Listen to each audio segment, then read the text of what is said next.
আসসালামু আলাইকুম এভরিওয়ান। অযোগ্য ভালোবাসা গল্পের 2 নম্বর পর্ব। তো চলো বেশি কথা না বলে গল্প শুরু করা যাক। আমাকে দেখে তাড়াতাড়ি ফোন রেখে দিল। ফারজানা বলল, আসসালামু আলাইকুম স্যার, কেমন আছেন?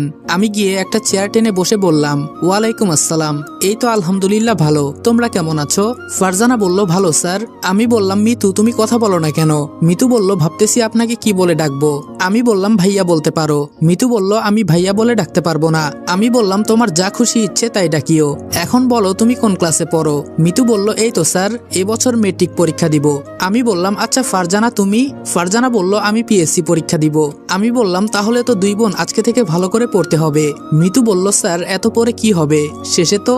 আমি বললাম, এই চুপ করো, যত সব ফালতু চিন্তা মাথায় রাখো, এইসব বাদ দিয়ে বই বের করো। মিতু বলল, আচ্ছা। আমি ফারজানা আর মিতুকে পড়িয়ে বুঝতে পারলাম তেমন ভালো ছাত্রী না। বুঝেনি তো, বড়লোকের মেয়ে, টাকার কোনো অভাব নেই, মাস্টার একটার বদলে 5টা রেখে দিবে। আমি বাসায় এসে রাতে ডিনার করে ঘুমিয়ে গেলাম। সকালে রেডি হয়ে দোকানে চলে গেলাম। আমার মতো আরো একটা ছেলে দোকানে কাজ করে। প্রথম দিন তেমন একটা কাজ করায়নি, তবে বুঝতে পারলাম মালিক খুব ভালো মানুষ। আর আমার সাথে যে ছেলেটা কাজ করে তার নাম ফাহিম। আমার মতোই গ্রাম অঞ্চল থেকে এসেছে। রাতে কাজ শেষ করে যখন বাসায় যাব, ফাহিম বলল, তোমার বাসা কোথায়? আমি বললাম, এই তো সামনে। তোমার? ফাহিম বলল, তোমার বিপরীত দিকে। আমি বললাম, ও আচ্ছা, তুমি কি একা থাকো নাকি? ফাহিম বলল, না, আমার কিছু ফ্রেন্ডের সাথে থাকি। আমি বললাম, এই দোকানে কতদিন হলো কাজ করো তুমি? ফাহিম বলল, অনেকদিন হয়ে গেছে, তবে মালিক খুব ভালো, এজন্য যাই নাই। আমি বললাম, আমিও তাই বুঝতে পারলাম। আমি বললাম, আচ্ছা তাহলে আজকে যাই। ফাহিম বলল, আচ্ছা বাই। আমিও বাড়ির দিকে রওনা দিলাম। সামনে একটা ফুচকার দোকান দেখতে পেলাম। আমি ফুচকার দোকানে গিয়ে ঈশার জন্য ফুচকা কিনে আবার বাসার দিকে যাচ্ছি। তবে আমি দোকানে বেশি রাত থাকি না। আঙ্কেল আগেই বলেছে আমি এত রাত পর্যন্ত থাকতে পারবো না, আমার টিউশনি আছে। সর্বোচ্চ 8টা পর্যন্ত দোকানে থাকি, পরে মিতুদের টিউশনি পড়াই। বাসায় এসে মিলিকে ফুচকা দিয়ে মিতুদের বাড়িতে চলে গেলাম। এভাবে চলে গেল 1 সপ্তাহ। আজকে শুক্রবার, তাই সকালে একটু ঘুমিয়ে 9টার দিকে উঠলাম। ফ্রেশ হয়ে নাস্তা করলাম। নাস্তা শেষে সোফায় বসে আছি। ঈশা বলল, ভাইয়া কি করিস? আমি বললাম, এই তোরে বোন, বসে আছি। কেন, কিছু বলবি? ঈশা বলল, ভাইয়া। আমি বললাম, আচ্ছা বল কি বলবি। ঈশা বলল, মিতুর সাথে আমার কথা হয়েছে। ওদের স্কুলের পাশে একটা কলেজ আছে, ওইটা খুবই ভালো। মিতু বলেছে ওইটাতে ভর্তি হলে খুব ভালো হবে, আর মিতুও পরে ওই কলেজেই ভর্তি হবে। আমি বললাম, আচ্ছা তুই যেখানে ভালো মনে করিস সেখানেই যা। কোন দিন ভর্তি হবি? ঈশা বলল, আমি বলছিলাম কি কালকে ভর্তি হতে, কিন্তু। আমি বললাম, আচ্ছা যা, কালকে ভর্তি হ, সকালে আমার কাছ থেকে টাকা নিস। ঈশা বলল, কিন্তু ভাইয়া তুই তো এখনো মাসের বেতন পাস নাই। আমি বললাম, এসব চিন্তা তোর করতে হবে না, তুই শুধু ভালো করে পড়। ঈশা বলল, আচ্ছা ভাইয়া। আম্মু বলল, তোর বুঝি খুব কষ্ট হচ্ছে রে বাবা, আজকে তোর বাবা থাকলে হয়তো এমন হতো না। আমি বললাম, আরে আম্মু এসব কথা বাদ দাও তো। আম্মু বলল, আচ্ছা আমি বাসনগুলো রেখে আসি। এই বলে আম্মু রান্নাঘরের দিকে চলে গেল। আমি বসে বসে ভাবছি, যা টাকা ছিল সব টাকা খরচ হয়ে গেছে, এখন টাকা কোথায় পাবো? ফাহিমকে ফোন দিলাম। ফাহিম বলল, বন্ধু বল। আমি বললাম, আমার ফোনটা বিক্রি করে দিতে পারবি? ফাহিম বলল, কেন, তুই ফোন বিক্রি করে কি করবি? আমি বললাম, আমার মাসের বেতন এখনো অনেক দেরি আছে, এইদিকে আমার ছোট বোন কলেজে ভর্তি হবে, তাই কিছু টাকার দরকার ছিল। ফাহিম বলল, আমি আজকে একটু ঘুরতে যাইতেছি, তোর বিকাশ নাম্বার বল, বিকালে আমি টাকা পাঠিয়ে দিব। আমি বললাম, না রে, লাগবে না, আমি টাকা জোগাড় করে ফেলবো। ফাহিম বলল, যা বলছি তাই কর। আমি বললাম, অনেক অনেক ধন্যবাদ বন্ধু, বেতন পেয়ে আগে তোর টাকা দিয়ে দিব। ফাহিম বলল, আচ্ছা তা দিস, এখন নাম্বারটা দিয়ে দে মেসেঞ্জারে। আমি বললাম, দিতেছি। ফাহিমকে নম্বর দিলাম। বসে বসে চিন্তা করছি, আসলেই ফাহিম সাহায্য করে ভালোই করেছে, নইলে ফোনটা বিক্রি করে দিতে হতো। আমাকে এর পাশাপাশি আরো কিছু করতে হবে। রাতে আঙ্কেলের বাসায় চলে গেলাম। আঙ্কেল বলল, আজকে তাহলে বন্ধ দাও নাই? আমি বললাম, না আঙ্কেল, ওদের সামনে গুরুত্বপূর্ণ পরীক্ষা, তাই ওরা যত পড়বে তত ভালো হবে। আমি আর কোনো কথা না বলে ওদের রুমে গিয়ে দেখি 2 বোন মিলে লুডো খেলছে। এইটা দেখে আজকে আমার মাথা গরম হয়ে গেল। এমনি কিছু পড়া পারে না, আবার লুডো খেলে। আজকে পড়লে পড়াবো, না পড়লে আমি নিজেই চলে যাব। আমি গিয়ে 2 বোনকে কঠিন 2টা অঙ্ক দিলাম। মিতু বলল, স্যার এইটা পারবো না, একটু বুঝিয়ে দেন। ফারজানা বলল, আমিও পারবো না ভাইয়া। আমি বললাম, কেন পারবে না, সারাদিন কি করো? কথাটা একটু ধমকের সুরে বললাম। ফারজানা বলল, ভাইয়া এভাবে কেন বলছেন? আমি বললাম, তো কিভাবে বলবো, সারাদিন তো লুডো ভালোই খেলতে পারো, পড়তে বললে বলো পারি না। মিতু একটু কান্নার সুরে বলল, স্যার এমন আর হবে না। আমি বললাম, কি হবে না এমন? প্রতিদিন আমাকে সে একই কথা বলো। সামনে যে এত বড় একটা পরীক্ষা, তার কোনো চিন্তা আছে?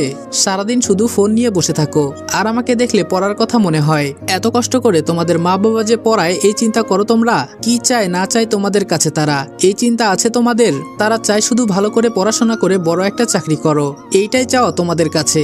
তোমাদের মতো মেয়েরা কি করে জানবে এত কষ্ট করে যে বাবা মা পড়ায় সেই চিন্তা করে না, প্রেম ভালোবাসা করে পালিয়ে যায়। যেই বাবা মা তোমাদের 20টা বছর লালন পালন করে আর সেই তোমরাই কিনা 1 মাসের সম্পর্ক করে একটা ছেলের সাথে পালিয়ে যাও। এইটা চিন্তা করো না যে আমাদের বাবা মা এত কষ্ট করে আমাদের বড় করেছেন, তাদের কি হবে? 1 মাসের ভালোবাসা পেয়ে চলে গেলা 20 বছরের ভালোবাসা ফেলে। এসব না হয় বাদ দিলাম, এই যে আমি যখনই এসে দেখি 2 বোন মিলে লুডো খেলো, আজকে যদি ফেল করো তাহলে তোমাদের মা বাবা কি বলবে জানো?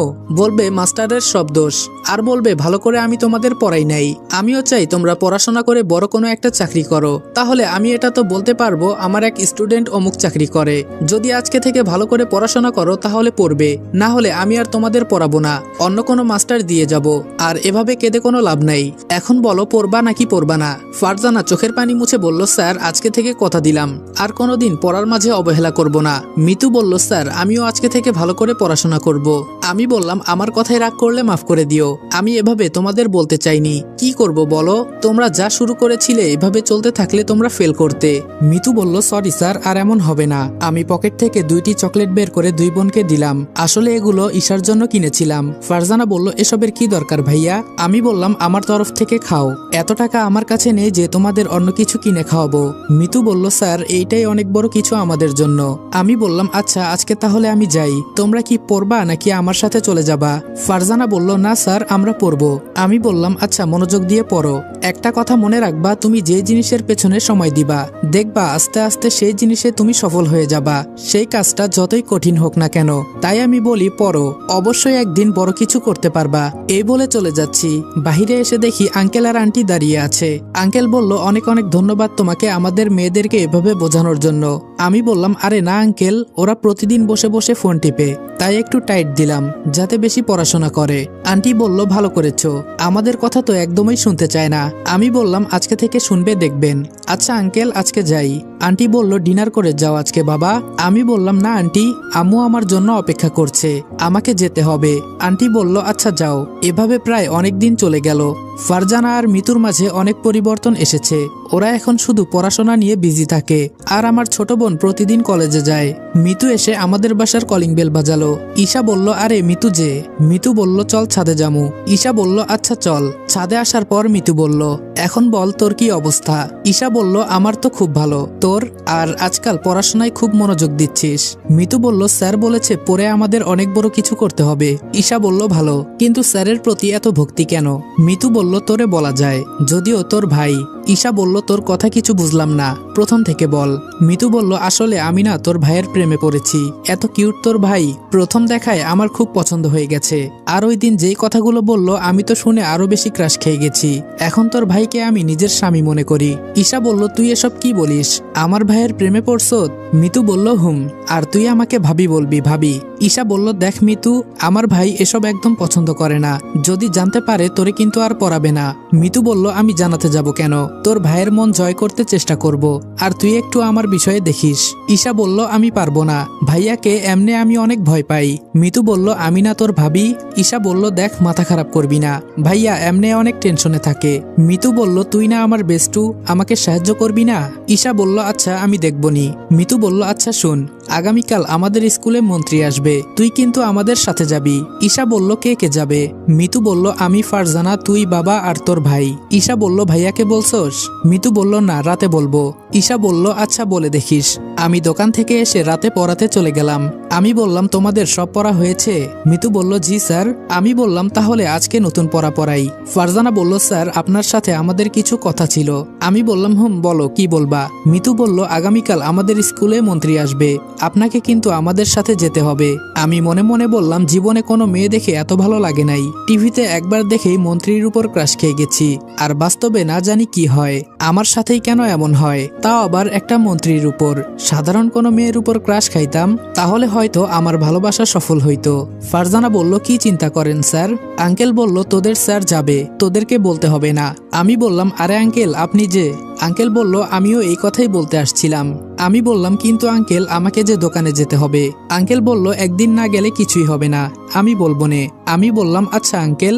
মিলিদের কিছুক্ষণ পরিয়ে চলে গেলাম। সকালে রেডি হয়ে সবার সাথে রওনা দিলাম। স্কুলে গিয়ে দেখি খুব সুন্দর করে সবকিছু সাজানো হয়েছে। বুঝেনি তো, মন্ত্রী আসবে বলে কথা। মিতু বলল জানু আমার সাথে আসো। আমি বললাম কি বললা? মিতু বলল স্যার বলছি। আমি বললাম ওহ তাই বলো। ঈশা আস্তে করে বলল এই কি বলিস এসব? মিতু বলল আমার স্বামীকে আমি যা পারি বলবো, তোর কি? ঈশা বলল তোর বাবা আছে সামনে, ভয় হয় না তোর? মিতু বলল ভয় পেলে ভালোবাসা হয় না। ঈশা বলল বোন তুই চুপ কর। আমি বললাম কি ফুসফুস করিস তোরা? ঈশা বলল কিছু না ভাইয়া। আমাদের সবার সামনে নিয়ে আঙ্কেল বসালো। আসলে আঙ্কেল এই স্কুলেরই শিক্ষক। আঙ্কেল বলল আমি গিয়ে ওই পাশে বসি স্যারদের সাথে, তোমরা এখানে থাকো। আমি বললাম আচ্ছা আঙ্কেল যান। আমার দুই পাশে মিতু আর ফারজানা বসে আছে, আর মিতুর সাথে ঈশা। আমি বললাম কি মিতু, তোমাদের মন্ত্রীর তো এখনো কোনো খবর নাই। আচ্ছা ওনার নাম কি? মিতু বলল ওনার নাম তিশা। ওই তো উনি এসে গেছে। অনেকগুলো গাড়ি এসেছে। বুঝতে পারলাম সবগুলো মন্ত্রীর বডিগার্ড হিসেবে এসেছে। সবাই ফুল দিয়ে বরণ করছে, যার কারণে মন্ত্রীর চেহারা দেখা যাচ্ছে না। মন্ত্রী যখন মঞ্চে উঠলো দেখে তো আমি অবাক। নতুন করে ক্রাশ খাইলাম। এত সুন্দর মানুষ কিভাবে হয়? আমার চোখগুলো মনে হচ্ছে জ্বলে যাচ্ছে। বুঝলাম না এটা কেন হচ্ছে। আমি তাও মন্ত্রীর দিকে এক দৃষ্টিতে তাকিয়ে আছি। হঠাৎ মনে পড়লো আমার পাশে তো আমার বোন আর ছাত্র আছে, তাই তাড়াতাড়ি মাথাটা নিচে দিলাম। আমার শুধু এখন তিশাকে দেখতে ইচ্ছা করছে। দেখেছেন মন্ত্রীর নাম ধরেও বলে ফেলেছি। কি করব বলেন? এত সুন্দর দেখতে, কখন যে কি বলছি বলতেই পারি না। কি করা যায়? মন্ত্রীর দিকে যদি এভাবে তাকিয়ে থাকি তাহলে শুধু দেখতেই থাকবো, পরে আমার কোনো হুঁশ থাকবে না। পরে বোন আর মিতুরা বলবে ক্রাশ খেয়েছি। এই তো মনে পড়েছে, লাইভ দেখবো এখান থেকে, তাহলেই তো হয়। ফোনটা অন করে লাইভ দেখতে লাগলাম। আপনারা অবাক হচ্ছেন তাই তো? মন্ত্রীকে সামনে রেখে লাইভ দেখছি কেন? আসলে তিশা অনেক সুন্দর, আর বাস্তবে যদি তাকিয়ে থাকি তাহলে সহ্য করতে পারবো না। ইস ফোনেই কি সুন্দর লাগছে। মনে হচ্ছে যেন এই পরি শুধু আমার জন্যই তৈরি হয়েছে। সবাই ভাষণ দিচ্ছে, কিন্তু কে কি বলছে সেই দিকে আমার খেয়াল নেই। আমি শুধু তিশার দিকে তাকিয়ে আছি। ইস কোনোভাবে যদি একটা সুযোগ পাইতাম তাহলে ওকে বিয়ে করে ফেলতাম, কিন্তু তিনি তো আবার মন্ত্রী, তার কাছেই যেতে পারবো না কোনোদিন। আর বিয়ে তো বিলাসিতা। মিতু বলল স্যার আপনি সামনে দেখুন। আর আপনি এখানে বসে থেকে এখানের এই অনুষ্ঠানের লাইভ দেখছেন কেন বুঝতে পারছি না। ফারজানা বলল আমার মনে হয় স্যারের মাথায় সমস্যা হয়েছে। আমি বললাম এই তোমরা চুপ করে অনুষ্ঠান দেখো, বেশি কথা বলিও না। ঈশা বলল ভাইয়া সামনে বসে ফোনের দিকে তাকিয়ে আসত, সবাই কি বলবে? আমি বললাম তোদের কথা শেষ হলে চুপ করে বসে থাক, আর আমাকে তোর শিক্ষা দিতে হবে না। এই বলতেই ওরা চুপ হয়ে গেল। সবার শেষে তিশা ভাষণ দিচ্ছে। ওয়াও, ওর কণ্ঠটা তো সেই সুন্দর। ধুর, আমি এসব কি চিন্তা করছি। আমি কই আর ও কই। আমি বামন হয়ে চাঁদ হাতে ধরতে যাচ্ছি, তা তো কোনোদিন হবে না। থাক, প্রথম ভালোবাসা, হয়তো দূর থেকেই ভালোবেসে যাব। এজন্যই মানুষ বলে প্রেমে পড়লে মানুষ কত কিছুই না করে। তিশা অল্প কিছু কথা বলে নিচে এসে বসলো। আর এখন সাংস্কৃতিক অনুষ্ঠান শুরু হচ্ছে। দেখতে দেখতে অনুষ্ঠান শেষ হয়ে গেল। তিশার সাথে অনেকেই দৌড়ে গিয়ে পিক তুলতে চেয়েছে, কিন্তু ওর বডিগার্ড আটকে ফেলেছে সবাইকে। আমার এটা দেখে খুব ভালো লাগলো। ও একটা মেয়ে মন্ত্রী, নইলে ছেলেরা কি না কি করে ফেলতো শুধু পিক তুলে। মন্ত্রী চলে গেল গাড়ি দিয়ে। আমিও যেই সিট থেকে উঠবো তখনই ফারজানা বলল ভাইয়া দাঁড়াও, সবাই আগে যাক, নইলে ঝামেলা হয়ে যাবে। আমি বললাম ঠিক বলেছ। সবাই যাওয়ার পরে আমরাও যাওয়ার জন্য উঠলাম। পেছন থেকে ফাহিম বলল রনি। আরে এই রনি দাঁড়া।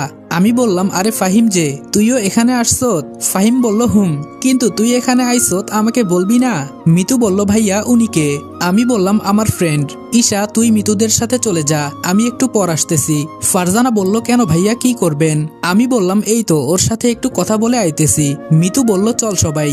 ফাহিম বলল ওদের তো চিনলাম না। আমি বললাম একজন আমার বোন আর বাকি দুইজন আমার ছাত্রী। ফাহিম বলল ও আচ্ছা তাই বল, আমি তো মনে করেছিলাম তুই জিএফ নিয়ে আইছত। আমি বললাম ধুর কি যে বলিস না, আমার আবার গার্লফ্রেন্ড, যেই না চেহারা কুত্তা দেয় না পাহারা। ফাহিম একটু হেসে বলল মামা কি যে বলিস না তুই, আর তুই কিন্তু অনেক কিউট। আমি বললাম বল, আরো বেশি করে বল। যদি এই কথাটা একটা মেয়ে বলতো তাহলে বিশ্বাস করতে পারতাম। ফাহিম বলল দেখিস তোর প্রেমে অনেকেই পড়বে। আমি বললাম সেটা আমি মরে যাওয়ার পর। আচ্ছা তুই এখানে কেন এসেছস? ফাহিম বলল তোর কাছে বলা যায়, তবে তুই কাউকে বলবি না কিন্তু। আমি বললাম তুই ছাড়া এখনো আমি কারোর সাথে পরিচিত হতে পারিনি, আর যে কয়টার সাথে পরিচিত হয়েছি সব কয়টা গাঞ্জাপট্টি। ফাহিম বলল আসলে আমি না এই স্কুলের একটা মেয়েকে পছন্দ করি, কিন্তু বলতে পারি না। আমি বললাম ভয়ে বলিস না তাই তো? ফাহিম বলল খুব ভয় করে। আমি বললাম মেয়েটার সাথে মনে হয় আজকে বইছিলি? ফাহিম বলল না রে, এক সিট পেছনে বসেছি। আমি বললাম টেনশন করিস না, আমার ছাত্রীকে দিয়ে প্রপোজাল করাবো। ফাহিম বলল অনেক অনেক ধন্যবাদ। আমি বললাম আরে ভুল বলে ফেলেছি। ফাহিম বলল কি ভুল বলেছিস? আমি বললাম আমার ছাত্রীদের কাছে আমি এসব বলতে পারবো না, তুই এক কাজ কর, তুই নিজেই প্রপোজ করে দে। ফাহিম বলল আরে আমি যদি নিজেই প্রপোজ করতে পারতাম তাহলে কি তোরে আর বলতাম? আমি বললাম ভয় পেলে প্রেম ভালোবাসা করার দরকার নাই, তাহলে বাদ দে। ফাহিম বলল না না বন্ধু, আমি প্রপোজ করব। আমি বললাম আচ্ছা ভালো একটা দিন দেখে দুইজনে ছুটি নিয়ে এই কাজটা করব। ফাহিম বলল ঠিক বলেছস। আমি বললাম আচ্ছা আমাদের বাসায় চল। ফাহিম বলল না রে বন্ধু, আরেকদিন। আমি বললাম আগামীকাল আমার এইচএসসি এর রেজাল্ট দিবে, দোয়া করিস বন্ধু। ফাহিম বলল অবশ্যই, তুই ভালো রেজাল্ট করবি দেখিস। আমি বললাম তুই পড়াশোনা করিস না? ফাহিম বলল আমি এবার এইচএসসি পরীক্ষা দিব। আমি বললাম তাহলে মনোযোগ দিয়ে পড়িস না কেন? ফাহিম বলল যা পড়ি তাতেই চলবে। আমি বললাম চললেই ভালো। ফাহিম বলল আচ্ছা বন্ধু যাই। আমি বললাম যা। আমি বাড়ির দিকে রওনা হলাম। অপরদিকে তিশা বলল মারিয়া, এই মারিয়া। মারিয়া হলো তিশার পার্সোনাল সেক্রেটারি। মারিয়া বলল জি ম্যাম বলেন। তিশা বলল আমার জন্য যে একটা গোয়েন্দা বের করতে বলেছিলাম তার কি কোনো খোঁজ পেলে? আসলে তিশার অনেক শত্রু, তাই সে গোপনে সবার খোঁজ খবর রাখার জন্য গোয়েন্দা নিয়োগ করবে। মারিয়া বলল সরি ম্যাম, তেমন কাউকে পাই নাই, অনেক খুঁজেছি, সবাই পরীক্ষায় ফেল করে। তিশা বলল বুঝেছি, তোমাদের দ্বারা কিছুই হবে না, যাও আমার সামনে থেকে। একটা গোয়েন্দা খুঁজে বের করতে পারছো না। মারিয়া বলল সরি ম্যাম, তবে খুব তাড়াতাড়ি পেয়ে যাব। তিশা বলল তাড়াতাড়ি খুঁজে বের করো, এমনি আমার শত্রু অনেক বেড়ে যাচ্ছে। মারিয়া বের হতেই তিশা বসে বসে চিন্তা করছে কি করা যায়। জরুরি আমার একটা গোয়েন্দা লাগবে। আজকে যে অনুষ্ঠানে গিয়েছিলাম ওইখানে একটা ছেলে ছিল যে সবসময় ফোন টিপতেছিল, কিন্তু আমার দিকে ভুলেও একটুও তাকায় নাই। এই বিষয়টা আমার হালকা নজরে পড়েছে। যে আমাকে দেখার জন্য মানুষ লাইন ধরে দাঁড়িয়ে থাকে, কিন্তু ওই ছেলেটা আমার দিকে তাকায় নাই। এটা কোন কারণে বুঝতে পারতেছি না। এক কাজ করলে কেমন হয়, ওকেই না হয় গোয়েন্দা দিয়ে দেখি। ছেলেটাকে কেমন জানি রহস্যময় লাগছে। তিশা তাড়াতাড়ি করে মারিয়াকে ডাক দেয়। মারিয়া দৌড়ে এসে বলে জি ম্যাম, কি হয়েছে? তিশা বলল আমরা আজকে যে অনুষ্ঠানে গিয়েছিলাম সেখানে আমাদের সামনে একটা ছেলে বসেছিল। মারিয়া বলল অনেক ছেলে বসেছিল ম্যাম, আপনি কার কথা বলছেন? তিশা বলল ওই যে একটা ছেলে বসে বসে ফোন টিপতেছিল না। মারিয়া বলল জি ম্যাম, এই কথাটা আপনাকে আমি বলতে চেয়েছিলাম। ওর এত বড় সাহস কিভাবে হয় যে আপনার সামনে বসে আপনার দিকে ছেলেটা একবারও তাকায় নাই, শুধু ফোন টিপে গেছে। আমি এই বিষয়টা খেয়াল করেছি, আপনাকে আমি বলতে চেয়েছিলাম, কিন্তু আমি মনে করেছি এই ছোট বিষয়ে আপনি নাক গলাবেন না, তাই বলি নাই। কিন্তু হঠাৎ তিশা বলল ওই ছেলেকে খুঁজে বের করো। মারিয়া বলল কেন ম্যাম? তিশা বলল এত কথা বলতে বলেছি, তোমাকে যা করতে বলেছি তাই করো। মারিয়া বলল জি ম্যাম, কালকের ভেতরেই খুঁজে বের করব। তিশা বলল যত তাড়াতাড়ি সম্ভব। মারিয়া বলল জি ম্যাম। আম্মুর ডাকে ঘুম থেকে উঠলাম। আম্মু বলল কিরে রনি, সেই অনুষ্ঠান থেকে এসেই কোনো খাবার খেলি না? আমি বললাম আম্মু খিদে নাই। আম্মু বলল টেবিলে ভাত দেওয়া আছে, আই বলছি। আমি বললাম আচ্ছা আম্মু যাও, আমি আসছি। ফ্রেশ হয়ে খাবার খেলাম। যাই এখন একটু ছাদ থেকে ঘুরে আসি। আস্তে আস্তে সিঁড়ি বেয়ে ছাদে উঠলাম। ওয়াও, ছাদের পরিবেশটা তো আসলে অনেক সুন্দর। এক সাইড দিয়ে ফুলের বাগান, আর হাওয়াটা তো দারুণ লাগছে। প্রতিদিন এখানে আসতে হবে, মাগার সময়ই তো নাই। মিতু বলল কি করেন স্যার? আমি বললাম ওহ মিতু। মিতু আমার পাশে দাঁড়িয়ে বলল জি স্যার। আমি বললাম এই যেখানে সেখানে স্যার বলবা না। মিতু বলল তাহলে রনি বলে ডাকি? আমি বললাম দেখো আমি তোমার থেকে বড়, আর আমাকে ভাইয়া বলে ডাকতে পারো। মিতু বলল আমি ভাইটাই বলতে পারবো না। আমি বললাম তাহলে কি বলবা? মিতু আস্তে করে বলল জামাই বলি। আমি বললাম এই কি বললা, একটু জোরে বলো। মিতু বলল রনি যা বলবো। আমি বললাম ও এটা আবার কি নাম? মিতু বলল রনি যা মানে রনি ভাইয়া। আমি বললাম ও আচ্ছা তাই বলো। মিতু বলল আপনি যে এত বোকা আজকে জানতে পারলাম। আমি বললাম তা তোমার পরীক্ষার প্রস্তুতি কেমন? মিতু বলল ধুর স্যার এসব বাদ দেন, আপনাকে একটা কথা বলতে পারি যদি অনুমতি দেন। আমি বললাম বলো কি বলবা। মিতু বলল মাইন্ড করতে পারবেন না কিন্তু। আমি বললাম আচ্ছা বলো, আমি কোনো মাইন্ড করব না। মিতু বলল আপনার কি কোনো জিএফ আছে?